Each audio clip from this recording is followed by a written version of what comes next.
หมดก่อนถึงออฟฟิศแน่เลยจะฮ่าฮ่าเลยปากเป็นจ๋าก่อนจ๋าโอ้ยเนี่ยจ๋าโอ้ยซึ่งขี้หมาสวยเท้า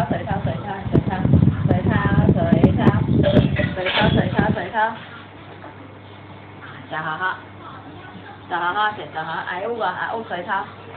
สวยเท้าตาขี้ไว้โอเคนี่จ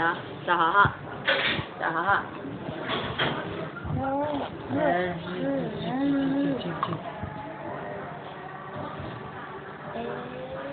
ต้นน้ำอยู่ไหนครับต้นน้ำอยู่ตรงไหนเนี่ยเพราะอะไรต้นน้ำตัวเด็กเหรอฮะต้นน้ำตัวเด็กเหรอวะต้นน้ำตัวเด็กเหรอวะ